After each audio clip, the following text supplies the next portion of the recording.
भगवान श्री राधा कृष्ण की जय।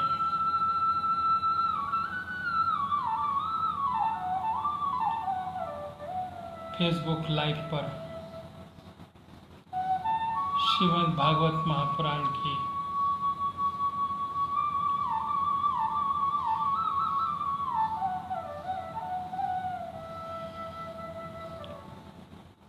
प्रेम भरी मुस्कान से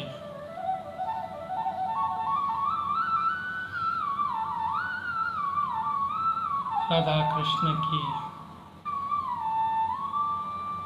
प्रेम लीलाओं का सुमधुर पान करने के लिए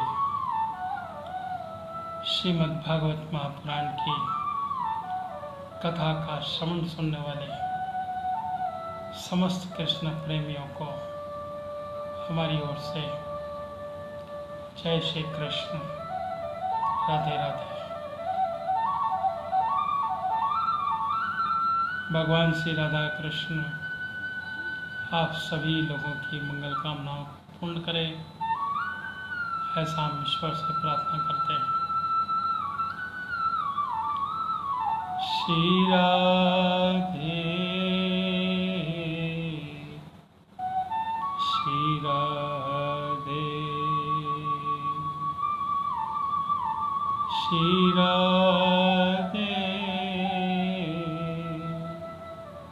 श्री राधे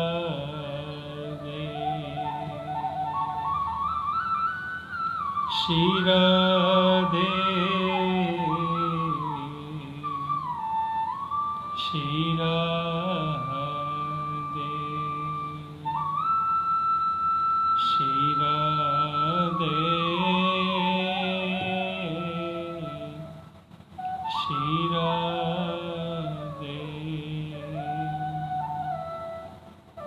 गोविंद शरणं गोपाल शरणं राम शरणं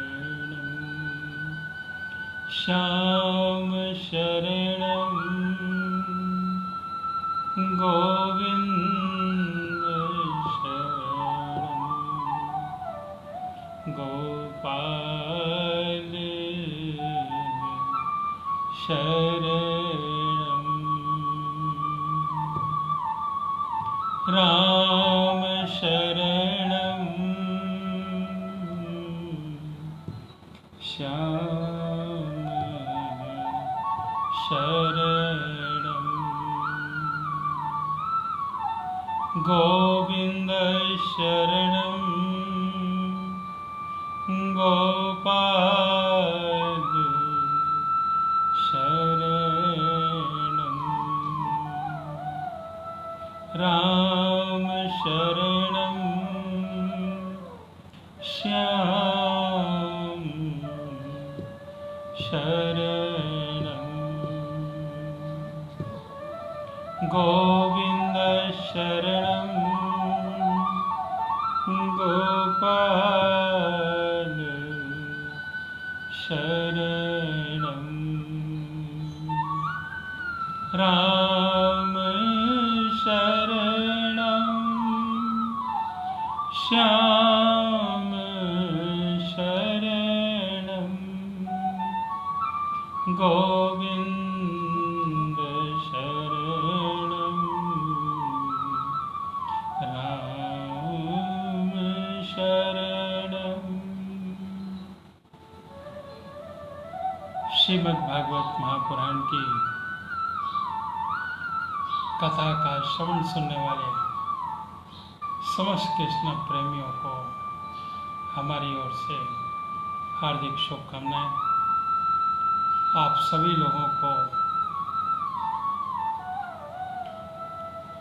भगवान श्री राधा कृष्ण की असीम मंगलमय शुभ हो, ऐसी हमारी भगवान से प्रार्थना है। भगवान श्री राधा कृष्ण के लिए हम 4 बजे मंगलाचारण गुरुचारण प्रारंभ करेंगे। इसके बाद में भगवान श्री राधा कृष्ण के लिए ही एक प्यारा सा भजन कीर्तन और उसके बाद श्रीमद् भागवत महापुराण की कथा का श्रवण होगा। 4 बज रहे हैं तो भगवान श्री राधा कृष्ण के लिए साथ ही साथ हम गुरुचारण को प्रारंभ करते हैं। बोलो श्री गणेश भगवान की जय। बोलो श्री लंबोदर महाराज की जय। बोलो श्री राधा कृष्ण भगवान की जय। बोलो श्रीमद् भागवत महापुराण की जय। बोलो श्री पितृ देवता की जय। जय जय श्री राधे, जय जय श्री राधे।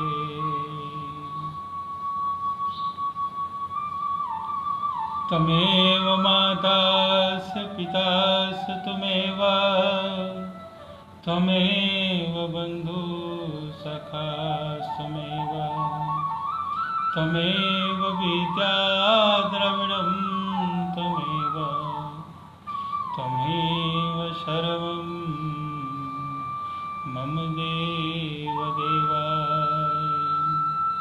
गुरु ब्रह्मा गुरु विष्णु गुरुदेवो महेश्वराय, गुरु साक्षात् परब्रह्म तस्मै श्री गुरुवे नमः।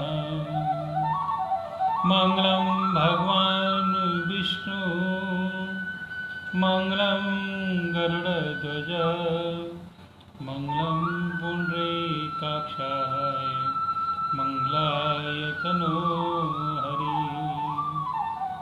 वक्रतुंड महाकाय सूर्यकोटि संप्रभा, निर्विघ्नं कुरु देव सर्वकार्येषु सर्वदा।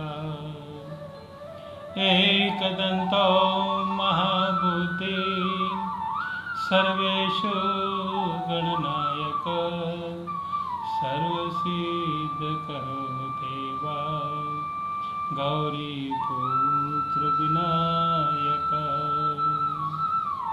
सिन्दूरवर्णं द्विभुजं गणेशं, लम्बोदरं पद्मदले निविष्टं, ब्रह्मादिदेव परिसेव्यमानं, शेखं युतं तं प्रणमामि देवम्। कर्पूरगौरं करुणावतारं, संसारसारं भुजगेन्द्रहारं, सदा वसन्तं हृदयारविन्दे भवं भवानी सहितं नमामि, भवं भवानी सहितं नमामि।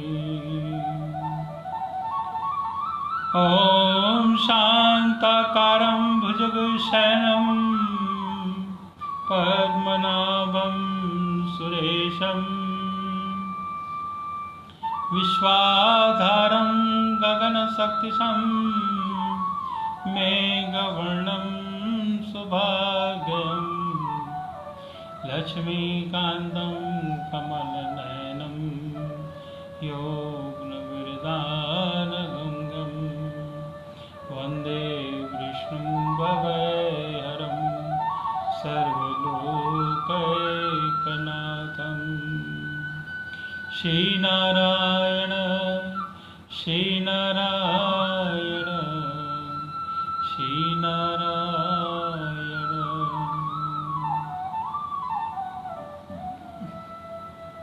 बोलो श्री राधा कृष्ण भगवान की जय।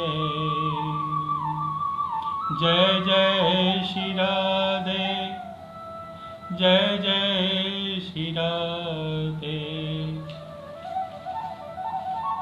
आइए एक प्यारा सा भजन कीर्तन हो जाए।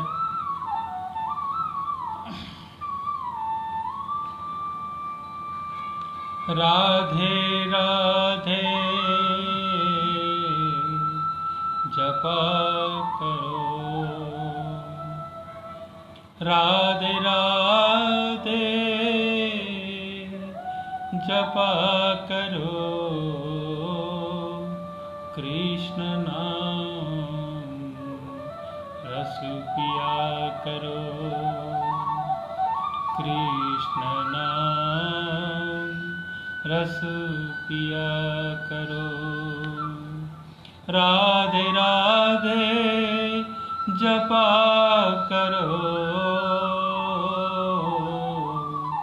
राधे राधे जपा करो, कृष्ण नाम रस पिया करो।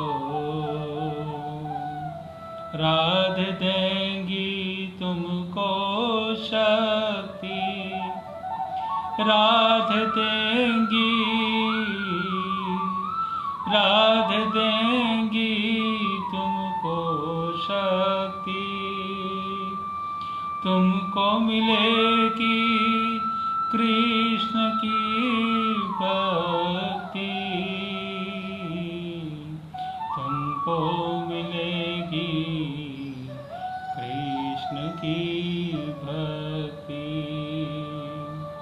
राधे कृपा दृष्टि, राधे कृपा दृष्टि बरसाया करो,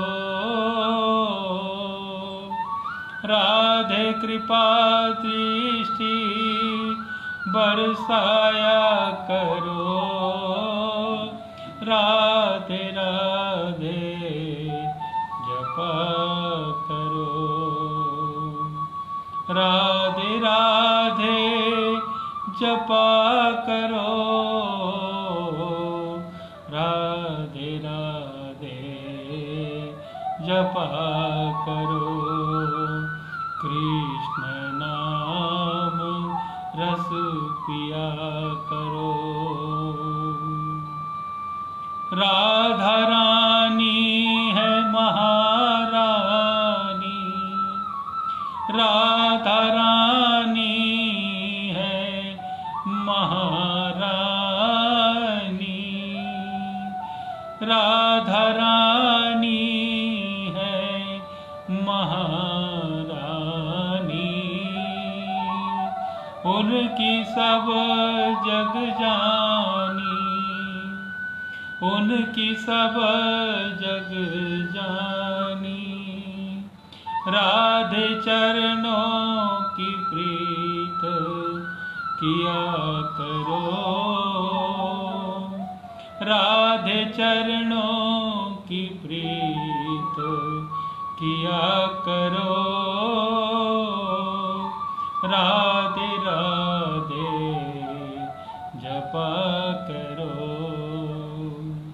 राधे राधे राधे राधे जपा करो, कृष्ण नाम रस पिया करो, कृष्ण नाम रस पिया करो। बोली भाली सीधी साधी, बोली भाली सीधी साधी, वो है सबसे न्यारी न्यारी।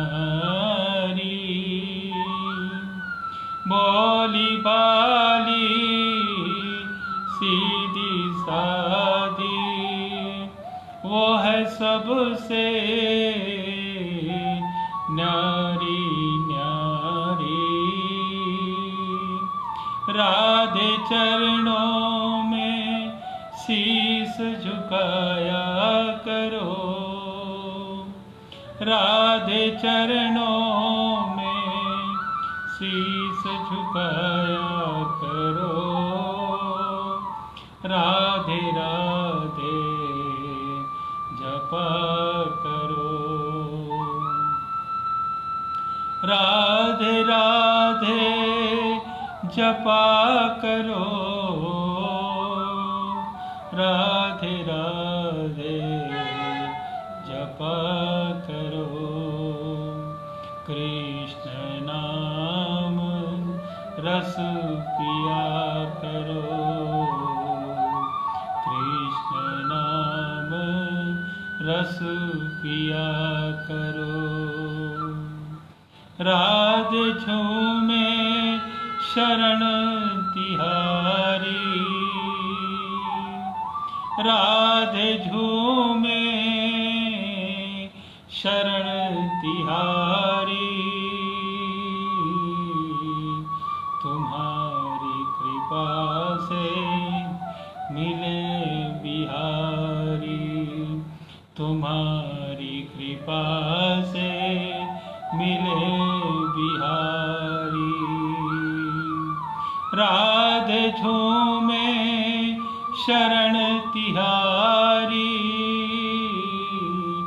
तुम्हारी कृपा से मिले बिहारी, राधे शरण में जाया करो, राधे शरण में जाया करो,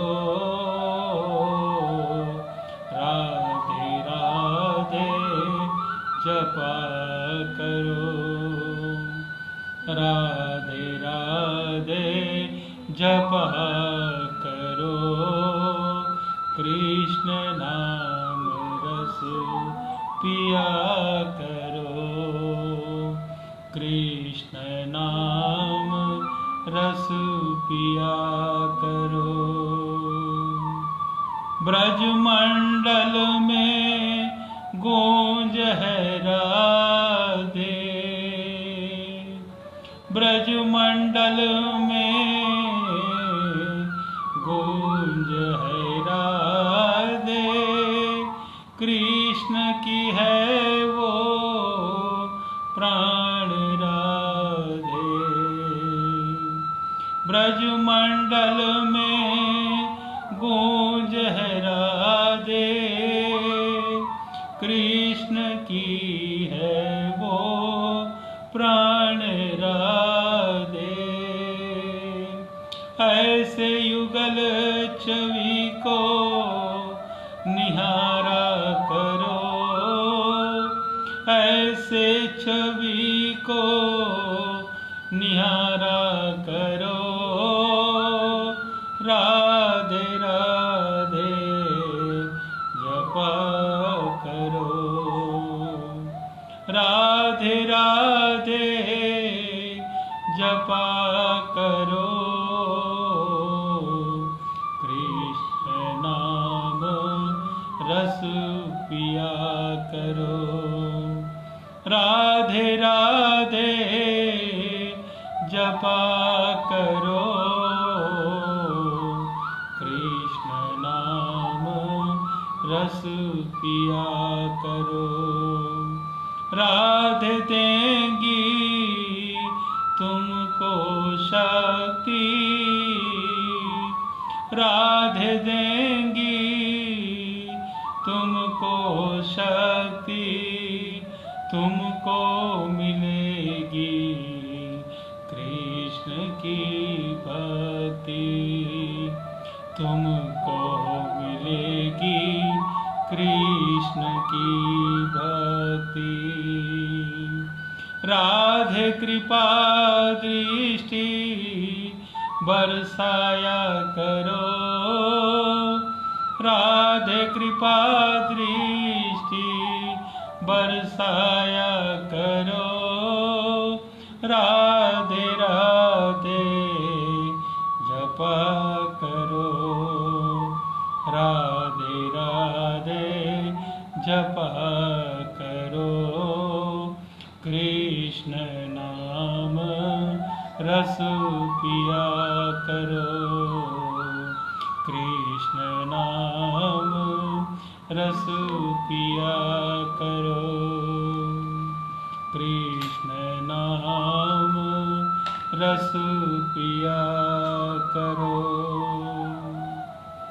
बोलो श्री गोविंद बिहारी लाल की जय, बोलो श्री बांके बिहारी लाल की जय।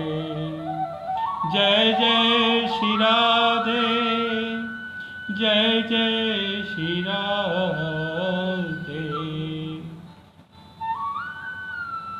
कल की कथा पे हम लोगों ने पढ़ाई कर रही थी कि भगवान देवताओं के वास में क्या क्या कर रहे हैं। आज की कथा पर देवताओं की भगवान के स्वधाम में सिधारने के लिए प्रार्थना करते हैं और यादवों का प्रभास क्षेत्र जाने की तैयारी देखकर उद्धव जी का उनका भगवान के पास आना और क्या कहना, यह भगवान के द्वारा उनके विचारों को सुनते हैं। बोलो श्री कृष्ण वासुदेव की जय।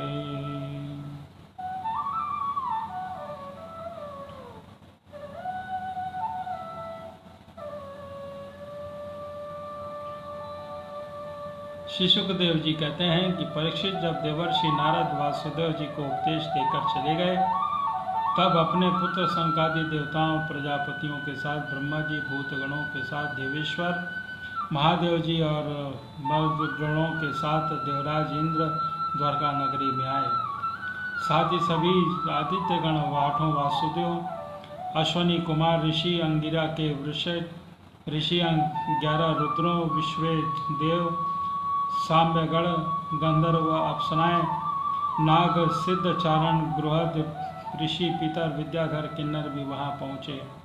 इन लोगों के आगमन का उद्देश्य यह था कि मनुष्य सा मनोहर वेश धारण करने वाले श्याम सुंदर विग्रह से सभी लोगों का मन अपनी ओर खींचकर रमा लेने वाले भगवान श्री कृष्ण का दर्शन करें, क्योंकि इस समय उन्होंने अपना श्री विग्रह प्रकट करके उनके द्वारा तीनों लोगों की ऐसी पवित्र कीर्ति का विस्तार किया जो समस्त लोगों के ताप को सदा के लिए मिटा देती है।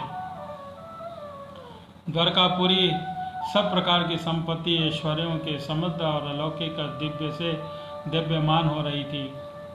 वहाँ अनेक प्रकार के अनेक लोगों की छवि से युक्त भगवान श्री कृष्ण के दर्शन किए। भगवान की रूप माधुरी का निर्विशेष नैनों से पान करने के लिए उनके नेत्र तृप्त न होते थे। वे एक टक बहुत देर तक देखते रहते ही थे। उन लोगों ने स्वर्ग के उद्यान, नंदनवन और चैत्ररथ आदि के दिव्य पुष्पों के जगदीश्वर भगवान श्री कृष्ण को ढक दिया। चित्र विचित्र पदों तथा आदि अर्थों से युक्त वाणी की उसकी स्तुति करने लगे। देवताओं ने प्रार्थना करी कि स्वामी कर्मों के विकट बंधों के छूटने की इच्छा वाले ममोक्षण भक्ति भाव और आपके हृदय में उनका चिंतन करते रहते हैं। आपकी उसी चरण कमल में हम लोगों में अपनी बुद्धि, प्राण, मन और वाणी से साक्षात नमस्कार किया है। आश्चर्य है कि अजित आप माइक, रज आदि गुणों के स्थित होकर इन अचित्य नाम रूपात्मक प्रपंच की त्रिगुणमयी माया के द्वारा अपने आप में रचना का संहार करते हैं, पालन करते हैं और संहार करते हैं। यह सब करते हुए भी आप कर्मों के द्वारा अपने में लिप्त नहीं होते, क्योंकि आप राग द्वेष के लोगों दोषों से सर्वदा मुक्त हैं। अपने निवारण अखंड स्वरूप परमानंद में मग्न रहते हैं। स्तुति करने योग्य परमात्मन जिन मनुष्यों के चित्तवृत्त राग द्वेष आदि से कल्पित है, वासना से वेदा दान तपस्या आदि कर्म भले ही न हो, परंतु उनकी वैसी शुद्ध नहीं हो पाती है। जैसे श्रवण के द्वारा संपुट शुद्धांतकरण सज्जन पुरुषों की आपकी लीला कथा कीर्ति विषय में दिनों दिन बढ़कर परिपूर्ण होने से श्रद्धापूर्वक होती है। ममनशील मुमुक्षण मोक्ष प्राप्ति के लिए अपने प्रेम से पिघले हुए हृदय के द्वारा उन्हें लिए फिरते हैं और 5 रात विधि के द्वारा उपासना करने वाले भक्तजन समान ऐश्वर्य की प्राप्ति के लिए वासुदेव संकर्षण प्रथम अनिरुद्ध चतुर्भुज के रूप में जिनका पूजन करते हैं, जितेंद्रिय देव पुरुष स्वर्ग लोक का ही अतिक्रमण करके भगवान धाम को प्राप्त करने के लिए तीनों समय जिनकी पूजा अर्चना किया करते हैं, यात्विक लोग तीनों वेदों के द्वारा बतलाई हुई विधि के द्वारा अपने संगत में भविष्य लेकर यज्ञ कुंड में आहुति देते हुए उन्हीं का चिंतन करते हैं। आपकी आत्म स्वरूपणी माया के जिज्ञासु योगी जन हृदय में अंतरदेश में दहर विद्या आदि के द्वारा आपके चरण कमलों का ध्यान करते हैं और आपके बड़े बड़े प्रेमी भक्तजन उन्हीं को अपना परम आराध्य देव मानते हैं। प्रभु आपके ही चरण कमल हमारी समस्त अशुभ वासनाओं विषय वासनाओं को भस्म कर देने के लिए अपनी स्वरूप होती है। वे अग्नि के ही समान आपके पाप तापों को भस्म कर दें। यही भगवती लक्ष्मी आपके वश में स्थल पर मुरझाई हुई बासी वनमाला के सौत की तरह स्पर्धा रखती है। फिर भी आप उनकी परवाह न करके भक्तों के द्वारा बासी माला के हुई पूजा प्रेम से स्वीकार करते हैं और ऐसे भक्तवत्सल प्रभु चरण कमल सर्वदा हमारी विषय वासनाओं को जलाने वाले अग्नि रूप में ही होते हैं। अनंत वामन अवतार में ही दैत्यराज बलि की ही हुई पृथ्वी को नापने के लिए जब आपने अपना पग उठाया था तब सत्य लोग पड़ता था मानो कोई बहुत बड़ा विजय रथ हो। ब्रह्मा जी के पखारने के बाद उनमें गिरती हुई गंगा जी में जल की धारा ऐसी जान पड़ती थी मानो उसमें लगी हुई 3 पताकाएं फहरा रही और उसमें असुरों की सेना भयभीत हो रही थी। देव सेना निर्भय आपका चरण कमल साधु स्वभाव पुरुषों के लिए आपके धाम को वैकुंठ लोक को प्रतिभा दुष्टों के लिए अधोगति का कारण है। भगवान आपका यही पादम हम हैं कि भजन करने वाले आप ताप को धो रहा है। ब्रह्मा आदि जितने भी शरीरधारी हैं वे सत्य हैं, रज है, तम है। इन 3 गुणों के परस्पर विरोधी विविध भावों से जीते मरते रहते हैं। वे सुख दुख के थप्पड़ों से बाहर नहीं हैं, ठीक वैसे ही आपके वश में हैं। जैसे नथे हुए बैल आपके स्वामी वश में हैं, आप उनसे ही काल स्वरूप हैं। उनके जीवन का ही आदि मध्य अंत आपके ही अधीन है। इतना ही नहीं, आप आद अंत में आपके अधीन है। इतना ही नहीं, आप प्रकृति पुरुष के भी परे। आपके चरण कमल हम लोगों का कल्याण करें। प्रभु आप जगत की उत्पत्ति स्थिति और प्रलय के कारण परम कारण है, क्योंकि शास्त्रों में ऐसा कहा गया है कि आप प्रकृति पुरुष और महत्व के नियंत्रण रखने वाले काल हैं। शीत ग्रीष्म वर्षा काल गिरे 3 नाभियों वाले सत्सवर में आपको ही क्षय की ओर ले जाने काल आप ही हैं। आपकी गति आबाद और गंभीर हैं। आप स्वयं पुरुषोत्तम हैं। यह पुरुष आदि सबसे शक्ति प्राप्त करके अमोद वीर्य हो जाता है और आप माया के साथ संयुक्त होकर विश्व के महत्व गर्भ का स्थापन करता है। इसके बाद महत्व त्रिगुणमयी माया का अनुसरण करके विरोधी जल तेज वायु आकाश अहंकार मन 7 अवतरणों वाले इस स्वयं पुरुष की ब्रह्मांड की रचना करता है। इसलिए ऋषिकेश आप समस्त चराचर जगत के अधीश्वर हैं। इसी कारण माया के गुण ममता में विषम कारण बनाने वाले विभिन्न पदार्थों का उपभोग करते हैं। आप उसमें लिप्त नहीं रहते, केवल आपकी ही बात होती है। आपके अतिरिक्त केवल दूसरे तो उनका स्वयं उनका त्याग करके उन विषयों से डरते रहते हैं। 16,000 से अधिक रानियां आपके साथ रहती हैं। वे सब अपनी अपनी मंद मंद मुस्कान और तिरछी चितवन से मनोहर बाहों के इशारे से श्रोता से पौड़ समूह का काम बाण चलाती हैं और काम कला के विविध वृत्तियों से आपका मन आकर्षित करना चाहती हैं, परंतु परिपुष्ट काम बाणों से आपका मन भी तनिक से डिगा नहीं सकती हैं। वे असफल रहती हैं। अपने त्रिलोकी की पाप शक्ति को धो बहाने के लिए 2 प्रकार की पवित्र नदियाँ बहा रखी हैं। एक तो आपकी ममता अमृतमय लीला से भरी कथानंद नदी और दूसरी आपके पाद प्रचालन से जल से भरी गंगा जी। अतः सत्संगी सेवी विवेकी जन कानों के द्वारा आपकी कथा नदी और शरीर के जल गंगा जी में गोत लगाकर आपके तीर्थों का सेवन करती है। आप पाप को ताप मिटा देती है। बोलो श्री कृष्ण वासुदेव की जय। श्री सुखदेव जी कहते हैं कि परीक्षित समस्त देवताओं भगवान शंकर के साथ ब्रह्मा जी ने इस प्रकार की स्तुति की। इसके बाद वे प्रणाम करके अपने धाम जाने के लिए आकाश में स्थित होकर भगवान से इस प्रकार कहने लगे। ब्रह्मा जी ने कहा कि सर्वोत्तम प्रभु, पहले हम लोगों से आपसे अवतार लेकर पृथ्वी का भार उतारने के लिए प्रार्थना की थी। सो काम आपने हमारे प्रार्थना के अनुसार यथोचित रूप से पूरा कर दिया है। आपने सत्यपरायण साधु पुरुषों के कल्याण तो धर्म की स्थापना भी कर दी और 10 दिशाओं में ऐसी कीर्ति फैला दी जैसे सुनाकर सब लोग अपने मल को मैल मिटा देते हैं। आपने यह सर्वोत्तम रूप धारण करके यदुवंश में अवतार ग्रहण कर लिया और जगत के लिए उद्धारता और पराक्रम से भरी अनेकों लीलाएं की। प्रभु, कलयुग में जो साधु स्वभाव उनके आपकी इन लीलाओं का श्रवण कीर्तन करेंगे सुगमता से ही अज्ञान रूप अंधकार से ही प्राप्त हो जाएंगे। पुरुषोत्तम शक्तिमान प्रभु, आपको स्वयं यदुवंश में अवतार ग्रहण करके 125 वर्ष बीत गए हैं।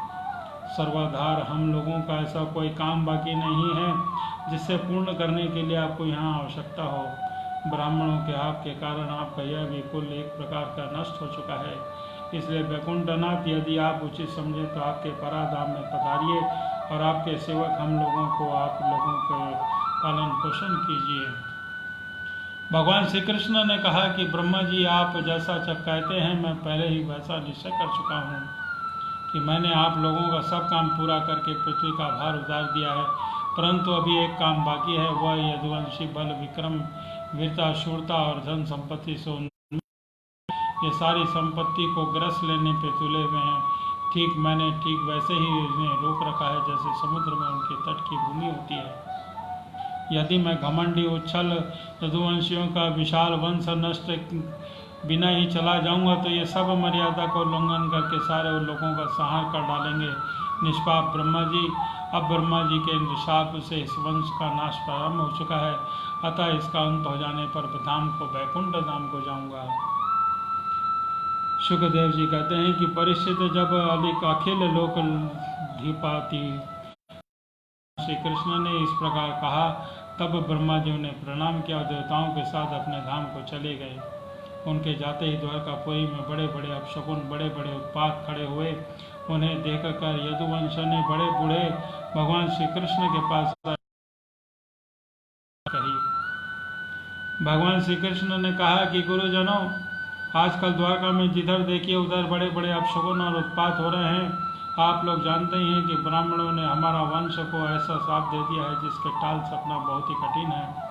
मेरा विचार है, यदि हम लोग भी अपने प्राणों की रक्षा करना चाहते हैं तो हमें नहीं रहना चाहिए। अविलंब करने की आवश्यकता नहीं है। हम लोग आज ही परम पवित्र प्रभास क्षेत्र के निकल पड़े। प्रभास क्षेत्र से महिमा बहुत प्रसिद्धि है। इस समय दक्ष प्रजापति शाप से चंद्रमा को राज्य में रोग ने ग्रस लिया है। उस समय उनके यह प्रभास क्षेत्र में जाकर स्नान किया और वे तत्क्षण उस पापजन्य रोग से छूट गए। साथ ही उन्हें कलाओं का भी व्यक्ति भी प्राप्त हो गई। हम लोग भी प्रभास क्षेत्र में चलकर स्नान करेंगे, देवता और पितरों का तर्पण करेंगे, साथ ही अनेकों गुण वाले पकवान तैयार करके शिष्ट ब्राह्मणों का भोजन कराएंगे और वहाँ पर हम लोग सत्यपान ब्राह्मणों को पूरी श्रद्धा से बड़ी बड़ी दान दक्षिणा देंगे और इस प्रकार उनके द्वारा बड़े बड़े संकटों को वैसे ही कर पाएंगे जैसे कोई जहाज के द्वारा समुद्र पार कर जाता है। बोलो श्री कृष्ण वासुदेव की जय। श्री सुखदेव जी कहते हैं कि कुलनंदन जब भगवान श्री कृष्ण ने इस प्रकार आज्ञा दी तब यदुवंशियों ने एक मत से प्रभास जाने का निश्चय कर लिया। तब अपने अपने रथ सजाने जोतने लगे। परिचित उद्धव जी भगवान के श्री कृष्ण के बड़े प्रेमी और सेवक थे। उन्होंने जब यदुवंशियों को यात्रा करने की तैयारी देखी तब भगवान ने आज्ञा सुनी। अत्यंत घोर अपशकुन देखे तब वे जगत के एकमात्र अधिपति भगवान श्री कृष्ण के पास एकांत में गए और उनके चरणों पर अपना सिर रखकर प्रणाम किया, हाथ जोड़कर प्रार्थना करने लगे। उद्धव जी ने कहा कि योगेश्वर, आप देवादिदेव के अधीश्वर हैं। आपके लीलाओं के श्रवण कीर्तन से पवित्र हो जाता है। आप सर्वशक्तिमान परमेश्वर हैं। आप चाहते तो ब्राह्मणों के श्राप को मिटा सकते थे, परंतु आपने वैसा नहीं किया। इससे मैं यह समझ गया कि आप यदुवंश का संहार करके इसे समेट कर अवश्य ही इस लोक का परित्याग कर देंगे। परंतु घुंघराली आंखों वाले श्याम सुंदर, मैं आधे क्षण के लिए भी आपके चरण कमलों का त्याग की बात नहीं सोच सकता। मेरे जीवन सर्वत्र मेरे स्वामी, आप मुझे भी अपने धाम को ले चलिए। प्यारे कृष्ण, आपकी एक एक लीला मनुष्यों के लिए परम मंगलमयी और कल्याणों के लिए अमृत स्वरूप है। जिसके एक बार रस का चस्का लग जाता है, उसे फिर किसी दूसरी वस्तु के लिए लालसा नहीं रह जाती है। हम तो उठते बैठते सोते जागते घूमते फिरते साथ रहते हैं और हमने आपको साथ स्नान किया है, खेले खाले भोजन किया और कहाँ तक कि गिनावे आपकी एक एक चेष्टा आपके साथ होती रही। आपके हमारे प्रियतम, और तो क्या आपके हमारे आत्मा ही है। ऐसी स्थिति में हम आपके प्रेमी भक्तजन आपका कैसा छोड़ सकते हैं। हमने आपकी शरण में धारण की हुई माला पहनी और आपके लगाए हुए चंदन लगाए हैं, आपके उतारे हुए वस्त्र पहने और आपके धारण किए हुए गहनों से ही अपने आप को सजाते रहे। हम आपकी जूठन खाने वाले सेवक हैं, इसलिए हम आपकी माया पर अवश्य ही विजय प्राप्त कर लेंगे। हम जानते हैं कि माया को पार कर लेना भी बहुत कठिन है। बड़े बड़े ऋषि मुनि दिगंबर रहकर भी आजीवन निष्ठिक ब्रह्मचर्य का पालन करके आध्यात्मिक विद्या के लिए शरीर अत्यंत परिश्रम करते हैं। इस प्रकार कठिन साधना से उन सन्यासियों के हृदय निर्मल हो जाते हैं। तब वे समस्त वृत्तियों की शांत रूप निष्कर्म अवस्था में स्थित होकर आप अपने ब्रह्म नामक धाम को प्राप्त हो जाते हैं। महायोगेश्वर, हम लोगों को कर्म मार्ग में भ्रम भटक रहे हैं, परंतु इतना निश्चित है कि हम आपके भक्तजनों के साथ आपके गुण और लीलाओं पर चर्चा करेंगे। मनुष्य की लीला करते हुए जो आपने कुछ कहा है उसका स्मरण करते रहेंगे। साथ ही आपकी चाल ढाल, मुस्कान, चितवन, हास परिहास इस पृथ्वी में तल्लीन हो जाएंगे। केवल इसी से हम दुस्तर माया का पार कर लेंगे। श्री सुखदेव जी कहते हैं कि परीक्षित जब उद्धव जी की देवकी नंदन भगवान श्री कृष्ण से इस प्रकार प्रार्थना की, तब उन्होंने ही अनन्य प्रेमी सखा एवं सेवक उद्धव जी से कहा, बोलो श्री कृष्ण वासुदेव की जय। भगवान श्री कृष्ण ने कहा, महाभाग्यवान उद्धव, तुमने मुझसे जो कुछ कहा है मैं वही करना चाहता हूँ। ब्रह्मा, शंकर, ब्रह्मेंद्रादि लोकपाल भी अब यही चाहते हैं कि मैं उनके लोगों होकर अपने धाम को चला जाऊँ। पृथ्वी पर देवताओं का जितना काम बनना था मैं पूरा कर चुका। इसी काम के लिए ब्रह्मा जी की प्रार्थना से बलराम जी के साथ अवतीर्ण हुआ था। जब यह यदुवंश जो ब्राह्मणों के शाप से भस्म हो चुका है, परस में कूट युद्ध से नष्ट हो जाएगा। आज से 7वें दिन समुद्र पुरी, इस पुरी में द्वारका में डुबो देगा। प्यारे उद्धव, जिस क्षण में मत्स्य लोक का परित्याग कर दूंगा, उसी क्षण इसके सारे मंगल नष्ट हो जाएंगे और थोड़े ही दिनों में पृथ्वी पर कलयुग का बोलबाला हो जाएगा। अब मैं इस पृथ्वी का त्याग कर दूंगा।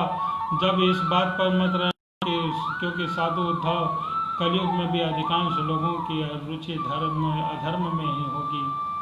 अब तुम आत्मीय, स्वजन, बंधु बांधवों का स्नेह संबंध छोड़ दो और अपने अनन्य प्रेम में मन लगाकर सम दृष्टि से पृथ्वी पर स्वच्छंद विचरण करो। इस जगत में जो कुछ मन से सोचा जाता है, वाणी से कहा जाता है, नेत्रों से देखा जाता है, श्रवण आदि इंद्रियों से अनुभव किया जाता है, वह सब नाशवान है। सपने में तरह का मन का विलास है, इसलिए माया मात्र है, मिथ्या है, ऐसा समझ लो। जिस पुरुष का मन अशांत है, असंयम है, उसी को पागल की तरह अनेकों वस्तुएं मालूम पड़ती हैं और वास्तव में ये चित्त का भ्रम है। भ्रम हो जाने पर यह गुण है, यह दोष है। इस प्रकार की कल्पना करनी पड़ती है कि जिस बुद्धि में गुण दोष का भेद बैठ गया है, गुण मूल में है, उसी के लिए कर्म अधर्म विकर्म रूप भेद का प्रतिपालन हुआ है। इसलिए उद्धव, तुम पहले अपनी समस्त इंद्रियों को अपने वश में कर लो और इनकी बागडोर अपने हाथ में ले लो। केवल इंद्रियों को ही नहीं, चित्त की समस्त वृत्तियों को भी रोक लो और फिर ऐसा अनुभव करो कि सारा जगत आत्मा में फैला हुआ और आत्मा मुझ सर्वात्मा इंद्रातीत ब्रह्म से भी एक है, अभिन्न है। जब वेदों के मुख्य तात्पर्य निश्चय रूप से ज्ञान अनुभव रूप में विज्ञान से भली भांति संपन्न होकर तुम मुझ में आत्मा के अनुभव में आनंद मग्न रहोगे, तब संपूर्ण देवता शरीर धारियों के आत्मा हो जाओगे। इसलिए किसी भी विघ्न में तुम पीड़ित नहीं हो सकोगे, क्योंकि जो उन विघ्नों का विघ्न करने वाले आत्मा में तुम ही हो रहोगे। जो पुरुष दोष बुद्धि से अतीत हो जाता है वह बालक समान हो जाता है, कर्म से निवृत्त हो जाता है, परंतु दोष बुद्धि से नहीं, वह विहित कर्म का अनुष्ठान भी करता है। जिन श्रुतियों से तात्पर्य ज्ञान ही नहीं प्राप्त कर लिया है, उसका साक्षात्कार भी कर लिया है, और जो इस प्रकार अटल निश्चय करके संपन्न हो गया है, वह समस्त प्राणियों का हितैषी सर्वज्ञ होता है और उसकी वृत्तियाँ सर्वथा शांत रहती हैं। समस्त प्रांतीय विश्व को मेरा स्वरूप आत्म स्वरूप दिखता है, इसलिए फिर उसे कभी जन्म मृत्यु में चक्कर में नहीं पड़ना पड़ता है। बोलो श्री कृष्ण वासुदेव की जय। श्री सुखदेव जी कहते हैं कि परीक्षित, जब भगवान श्री कृष्ण ने इस प्रकार आदेश दिया, तब भगवान के परम प्रेमी उद्धव जी ने उन्हें प्रणाम करके तत्व ज्ञान की प्राप्ति की इच्छा के लिए प्रश्न किया। उद्धव जी ने कहा कि भगवान, आप समस्त योगियों की गुप्त पूंजी के कारण योगेश्वर हैं। आप समस्त योगियों के आधार पर उनके कारण योगेश्वर भी हैं।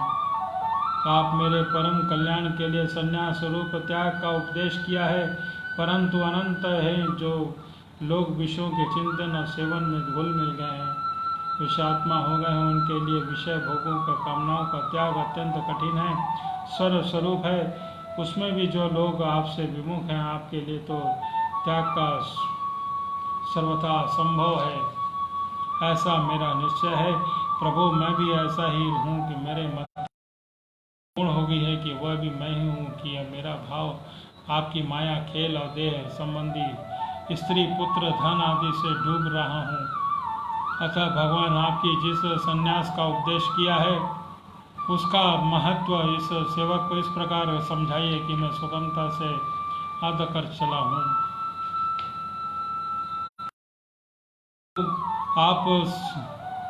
आप भूत भविष्य वर्तमान इस तीनों कालों में अबाध्य एक रस हैं,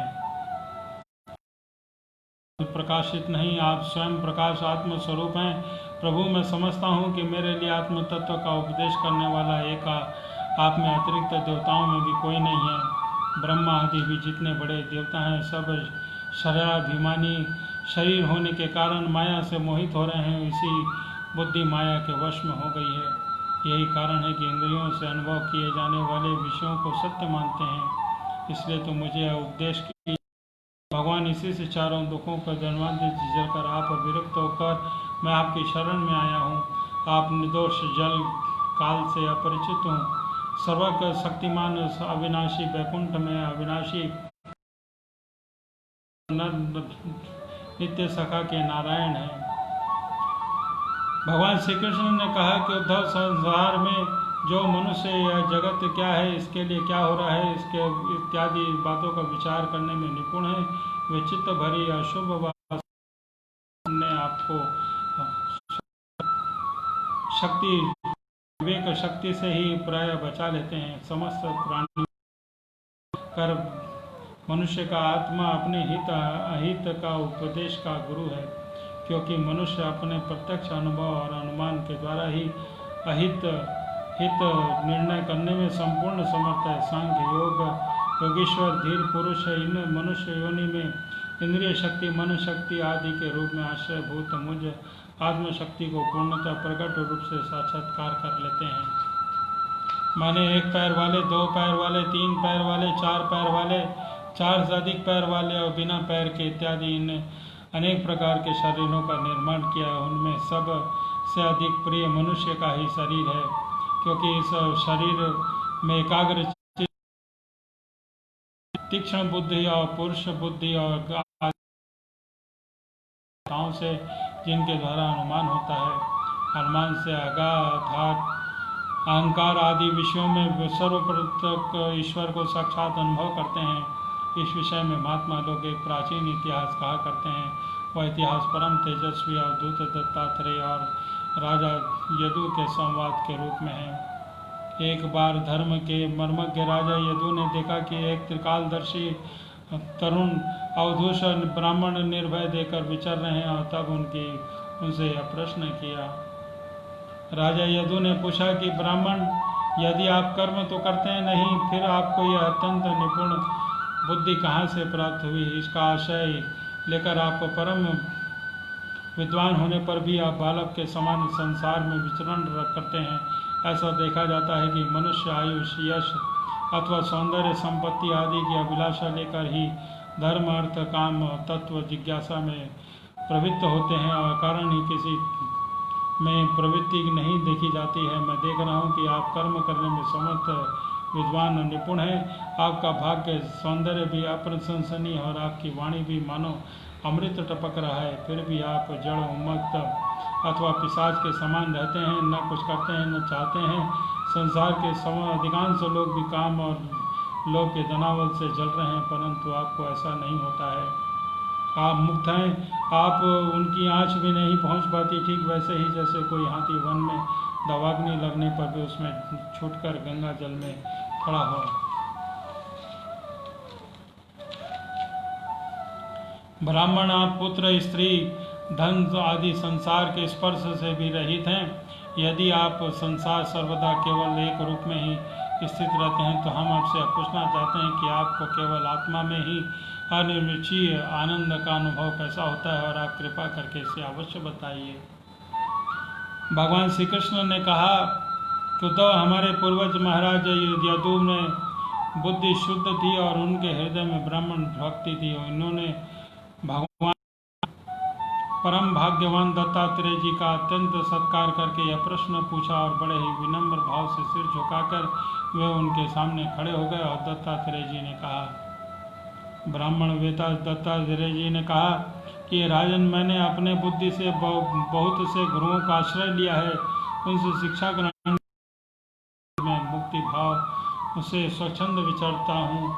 यदि तुम गुरुओं के नाम और गुण के ग्रहण की भी शिक्षा सुनोगे, तो मेरे गुरुओं के नाम हैं पृथ्वी, वायु, आकाश, जल, अग्नि, चंद्रमा, सूर्य, कबूतर, अजगर, समुद्र, पतंग, भौरा, मधुमक्खी, हाथी, शहद निकालने वाला हरिण, मछली, पिंगला, वैश्या, कुकुर, पक्षी, पालक, हाथ, कुंवारी कन्या, बाण बनाने वाला सर्प, मकड़ी, भृंगी, कीट। मैंने इन 24 आश्रय लिया है, इन्हीं के आश्रम से इस लोक में अपने लिए शिक्षा ग्रहण की है। वीरवर यथावत नंदन, यदि मैंने जिस प्रकार में जो कुछ सीखा है वह सब कुछ का त्यों तुमसे कहता हूँ, सुनो। बोलो श्री कृष्ण वासुदेव की जय। मैंने पृथ्वी को उसके धैर्य की शिक्षा ली है, और उस पृथ्वी पर कितना आघात और क्या क्या उत्पात नहीं करते, वह तो किसी से बदला लेती है, न रोती है, चिल्लाती है। संसार के प्राणी अपने अनुसार चेष्टा कर रहे हैं, वो समय समय पर भिन्न भिन्न प्रकार जान में आक्रमण कर बैठते हैं। धीर पुरुष को चाहिए कि उनकी विशेषता समझे, न तो वह धीरज खोवे, न ही धीरे क्रोध करे, वह अपने मार्ग में ज्यों का त्यों चलता रहे। पृथ्वी के विकार, पर्वत और वृक्ष से ही मैंने यह शिक्षा ग्रहण की है कि जैसे मैंने सारे चेष्टाएं सदा सर्वदा दूसरों के हित के लिए होती है, बल्कि यूँ कहना चाहिए कि उनका जन्म ही एक मात्र दूसरों के हित के लिए हुआ है। साधु पुरुष को चाहिए कि उनकी विशेषता स्वीकार करने के लिए उनके परोपकार शिक्षा ग्रहण करें। मैंने शरीर के भीतर रहने वाले वायु प्राण वायु से यह शिक्षा ग्रहण की है कि जैसे यह आहार मात्र की इच्छा रखता है और इसका प्राप्ति ही संतुष्ट को हो जाता है, जैसे ही साधक को चाहिए कि जितने भी जीवन निर्वाह हो जाए उतना ही भोजन कर इंद्रियों को तृप्त करने के लिए बहुत से विषय न चाहे। संक्षेप में विषयों का उपयोग करना चाहिए, जितने बुद्धि विकृत न हो, मन चंचल न हो, वाणी व्यर्थ की बातों में न लग जाए। शरीर के बाहर रहने वाले वायु से मैंने यह सीखा कि जैसे वायु को अनेक स्थानों में जाना पड़ता है परंतु वह कहीं भी आसक्त नहीं होता, कहीं भी कोई गुण दोष नहीं अपनाता, वैसे ही साधक पुरुष को आवश्यकता होने पर भी अनेक प्रकार के धर्म और स्वधर्म वाले विषयों में हो जाए तो परंतु उसके लक्ष्य में स्थिर रहे, किसी भी के गुण या दोष को झुक न जाए, कि कभी भी आसक्ति या द्वेष न कर बैठे। गंध वायु का गुण नहीं पृथ्वी का गुण है, परंतु वायु को गंध का वहन करना पड़ता है। ऐसा करने पर भी वायु शुद्ध ही रहता है, गंध से उनका संपर्क नहीं होता। वैसे ही साधक का जब तक पार्थिव शरीर में संबंध है तब तक वह उसके व्याधि पीड़ा और भूख प्यास का आदि भी वहन करना पड़ता है, परंतु अपने शरीर का नहीं आत्मा के रूप में देखने वाला साधक शरीर और उनके गुणों का आश्रय होने पर भी सर्वथा निर्लिप्त रहता है। राजन, जितने भी घट मठ आदि पदार्थ हैं वे चाहे चल हो या अचल, जिनके कारण भिन्न भिन्न प्रतीत होने पर भी वास्तव में आकाश और अखंड ही है, वैसे ही चर अचर जितने भी सूक्ष्म शरीर हैं उसमें आत्मा रूप से सर्वत्र स्थित शरीर कारण परम ब्रह्म शरीर सभी में है। साधक को चाहिए कि सूत में मनियों के व्याप्त सूत के समान आत्मा को अखंड और असंख्य रूप में देखे। वह इतना स्मृत है कि उसकी तुलना कुछ आकाश से की जा सकती है। बोलो श्री कृष्ण वासुदेव की जय।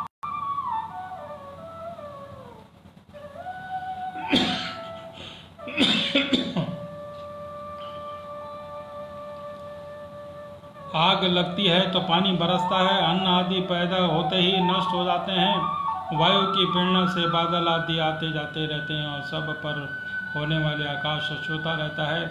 आकाश की दृष्टि से यह सब कुछ नहीं है। इस प्रकार भूत वर्तमान भविष्य के चक्कर में न जाने कि किन किन नाम रूपों में सृष्टि और प्रलय होते हैं, परंतु आत्मा में कोई रूप स्पर्श नहीं होती है। जिस प्रकार जल स्वभाव से ही स्वच्छंद चिकना मधुर पवित्र करने वाला होता है, गंगा आदि तीर्थों में स्पर्श दर्शन नामोच्चारण से लोग पवित्र हो जाते हैं, वैसे ही साधक को चाहिए कि स्वभाव से शुद्ध निमिक मधुर भाषी और लोक पावन होना चाहिए। जल से शिक्षा ग्रहण करके मधु करने वाला अपने दर्शन स्पर्श नामोच्चारण से लोगों को पवित्र कर देता है। राजन, मैंने अग्नि से यह शिक्षा ली है कि जैसे तेजस्वी ज्योतिर्मय होती है वैसे ही उसे कोई अपने तेज में दबा नहीं सकता। जैसे कोई पास संग्रह कर अपने पेट में रख लेती है, वैसे ही सब कुछ खा लेने पर भी विभिन्न वस्तुओं को दोष में लिप्त नहीं रहती। साधक दीप्यमान इंद्रियों से पराभूत भोजन मात्र का ही संग्रह यथा योग्य सभी विषयों का उपयोग करता है और मन ही मन में इंद्रियों को वश में रखे, किसी भी दोष में आने न दे। जैसे अग्नि कहीं अप्रकट रहती है और कहीं प्रकट हो, वैसे ही साधक भी कहीं कहीं गुप्त रहे और कहीं भी प्रकट हो जाए, कहीं कहीं ऐसे रूपों में प्रकट हो जाए जिससे कल्याणकामी पुरुष उसकी उपासना कर सके और वह अग्नि के समान भी भिक्षा रूप में हवन करने वाले अतीत और भावी अशुभ को भस्म कर देता है तथा सर्वत्र अन्न ग्रहण करता रहता है। साधक पुरुष को इसका विचार करना चाहिए कि जैसे अग्नि चौड़ी टेढ़ी सीधी लकड़ियों में रहकर उनके समान सीधी टेढ़ी या लंबी वास्तव में वह ऐसी नहीं है, वैसे सर्वव्यापक आत्मा भी अपनी माया से रचे हुए कार्य रूप में जगत में व्याप्त रहने के कारण वस्तुओं में नाम रूप से कोई संबंध न होने पर भी उनके रूप में प्रतीत होने लगता है। मैंने चंद्रमा से यह शिक्षा ग्रहण की है कि यद्यपि जिसकी गति नहीं जानी जा सकती है, उस काल के प्रभाव से चंद्रमा की कलाएं घटती बढ़ती रहती हैं। यद्यपि चंद्रमा तो चंद्रमा ही है, वह न घटता है न बढ़ता है। जैसे ही जन्म में मृत्यु पर्यंत लेकर जितनी भी अवस्थाएं हैं सब शरीर होती हैं। आत्मा में उनका कोई संबंध नहीं है। जैसे ही आग दीपक की लौ क्षण में कर भगट नष्ट हो जाती है, उसी क्रम में निरंतर चलता रहता है परंतु दिख पड़ता है, वैसे ही जल प्रवाह में समान वेग काल के क्षण भर में प्राणियों के शरीर को उत्पत्ति का विनाश होता था, परंतु अज्ञानवश वह दिखाई नहीं पड़ता है। राजन, मैंने सूर्य से यह शिक्षा ग्रहण की है कि जैसे वह अपनी किरणों के जल पृथ्वी को सींचते और समय पर अपने उसे बरसा देते हैं, वैसे ही योगी पुरुष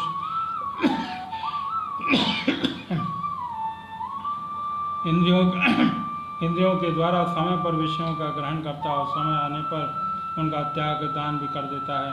किसी भी समय इंद्रियों में उसमें आसक्ति नहीं होती है।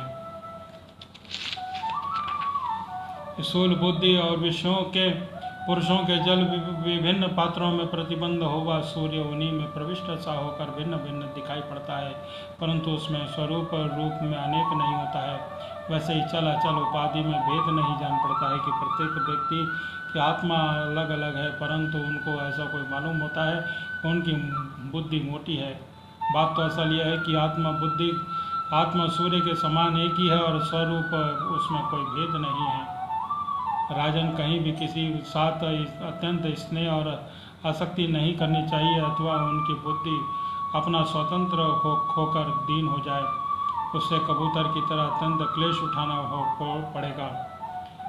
किसी जंगल में एक कबूतर रहता था, उसने एक पेड़ पर अपना घोंसला रखा था। उसने अपनी माता कबूतरी के साथ वह कई वर्षों तक घोंसले में रहा और कबूतर जोड़े में हृदय में निरंतर एक दूसरे के प्रति स्नेह की वृद्धि होती रहती थी। वे गृहस्थ में इतने आसक्त हो गए कि उन्होंने एक दूसरे को दृष्टि अंग से अंग और बुद्धि से बुद्धि को बांध रखा था। उनका एक दूसरे पर इतना विश्वास हो गया था कि वे शंक होकर भी वहाँ की वृक्षावली में एक साथ सोते बैठते घूमते फिरते ठहरते और बातचीत करते और खेलते खाते पीते रहते। राजन, कबूतरी पर कबूतर का इतना प्रेम था कि वह न चाहते हुए भी कबूतर बड़े से बड़ा कष्ट उठाकर अपनी कामना पूर्ण करता और कबूतरी भी अपने कामुक पति को कामनाएं पूर्ण करती। समय आने पर कबूतरी को पहला गर्व रहा। अपने पति के साथ घोंसले में अंडे दिए और भगवान के अचित्य शक्ति के समय आने पर अंडे फूट गए और उसमें हाथ पैर वाले बच्चे निकल आए। उनमें एक एक अंग और रोए अत्यंत कोमल थे। उन कबूतरी की आंखें अपने बच्चों पर लग गई और बड़े प्रेम और आनंद से अपने बच्चों का लालन पालन लाड़ प्यार करते मीठी बोली उनमें गुटर को सुनकर आनंद मग्न हो गए।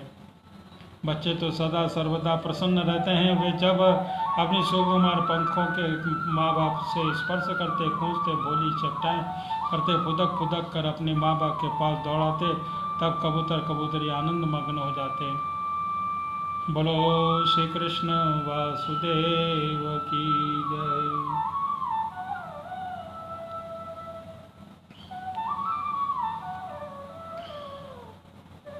राजन, सच पूछो तो वे कबूतरी भगवान की माया से मोहित हो रहे थे। उनका हृदय एक दूसरे से स्नेह बंधन से बंध रहा था। वे अपने नन्हे बच्चों को लालन पालन में इतने व्यग्र रहते थे कि दिन दुनिया लोक परलोक की याद ही न आती।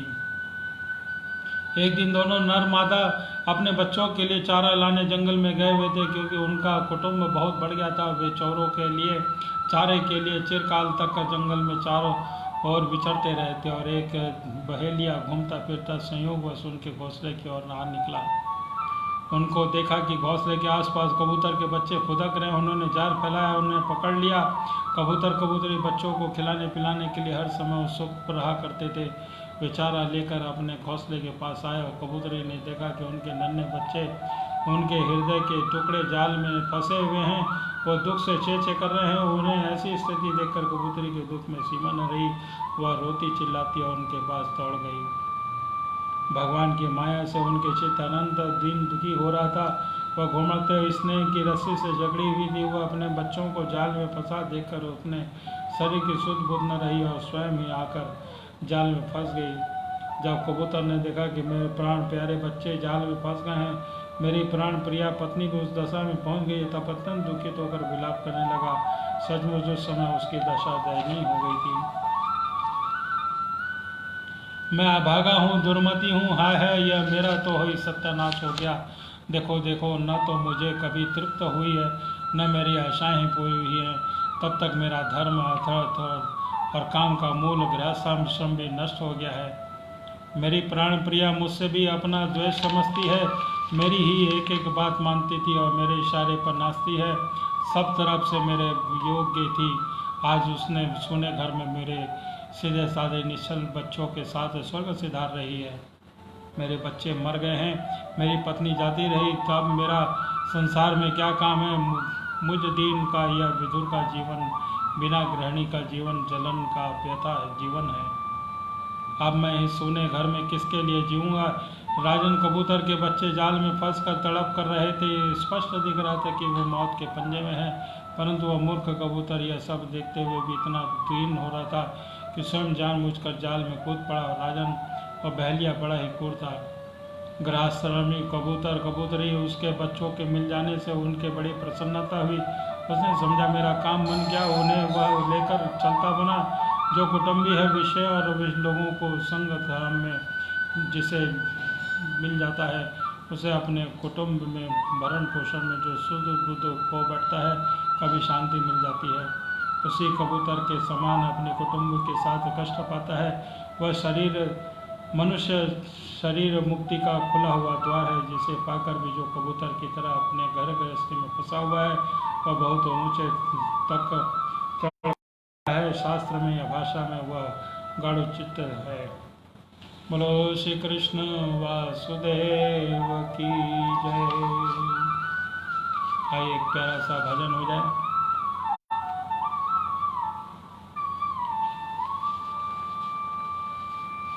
राधे राधे गोविंद बनवारी, राधे गोविंद बनवारी। भज मन कृष्ण मुरारी, भज मन कृष्ण मुरारी, कृष्ण मुरारी, कृष्ण मुरारी। राधे गोविंद बनवारी, भज मन कृष्ण मुरारी। राधे गोविंद बनवारी, कृष्ण मुरारी रास बिहारी, कृष्ण मुरारी रास बिहारी। राधा मनोहर कृष्ण मुरारी, राधा मनोहर कृष्ण मुरारी। भज मन कृष्ण मुरारी, भज मन कृष्ण मुरारी, भज मन कृष्ण मुरारी, कृष्ण मुरारी, कृष्ण मुरारी। मधुर मुरलीधर मुरारी, मधुर मुरलीधर मुरारी। राधे गोविंद बनवारी, राधे गोविंद बनवारी। भज कृष्ण मुरारी। भज मन कृष्ण मुरारी, भज मन कृष्ण मुरारी।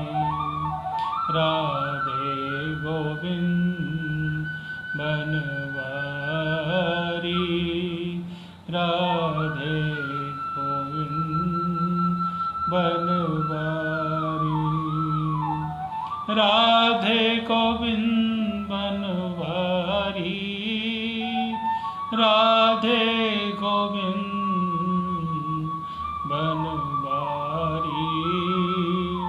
भज मन कृष्ण मुरारी, भज मन कृष्ण मुरारी। कृष्ण मुरारी, कृष्ण मुरारी, कृष्ण मुरारी। भज मन कृष्ण मुरारी। बोलो श्री वृंदावन बिहारी लाल की जय। जय जय श्री राधे, जय जय श्री राधे। आज की कथा को हम यहीं पे विराम करते हैं। कल की कथा को 3:55 पर फिर प्रारंभ होगी। तब तक के लिए सभी को, सभी कृष्ण प्रेमियों को हमारी ओर से जय श्री कृष्ण, राधे राधे। श्री नारायण, श्री नारायण।